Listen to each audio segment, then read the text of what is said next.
大家好，歡迎收睇148集《溝山浪子》，聽教聽話嘅。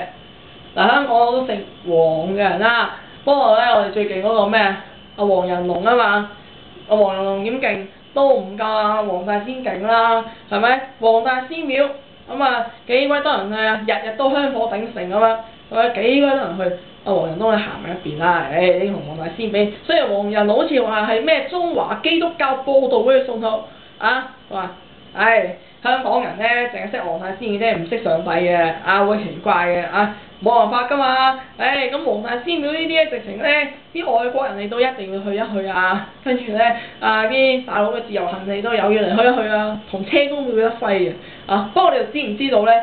其實黃大仙廟係邊個咧？叫赤松黃大仙祠。其實黃大仙姓黃，但係我唔知咁佢姓咩，姓黃就唔知名咩嘅，我唔知可能叫大仙咁啦。我以前好似電視劇有講過，不過我未出世啊。咁黃大仙廟最出名咩？就係想投注香啦，係咪？啲電視咧好似年年都冇嘢做咁樣咧，就硬係啲人咧就想投注香即係咧一達成指示呢啲人係咁插香嘅。不過講真啦，我唔係幾送投注香嘅，點解咧？因為我覺得最最折墮，即係敢違反黃大仙嘅就係嗰啲清潔人員啦，係咪？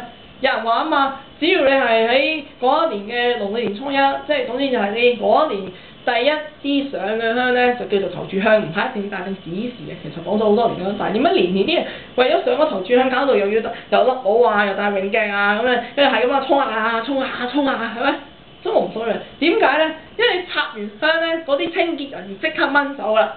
哇！咁譬如你個想咁辛苦買香要錢㗎嘛，咁譬如當你remove 嘅，喐下，咁咪得咯，真麻煩啫。喂，所以咧，我話咧嗱，你呢啲人咧通常咩人做咧？可能係第二個宗教人做喎。嗱，你知唔知咧？係同黃大仙祠就係道教，就識完嘅。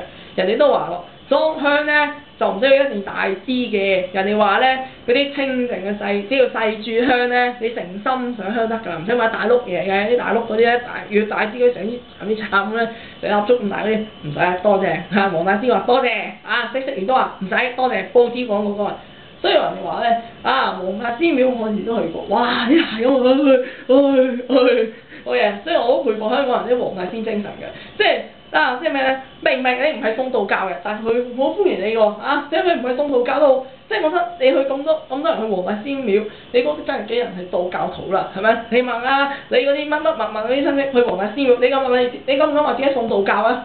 唔係啊嘛，咁返個教會人去送耶穌咧，又唔係噶嘛，所以就係好麻煩嘅。不過咁即係黃大仙廟日日歡迎你嘅，只要你有香油錢你又肯上香嘅話咧，黃大仙要隨時歡迎你嘅好啦，今集講到呢度，我哋下一次再見啦，拜拜。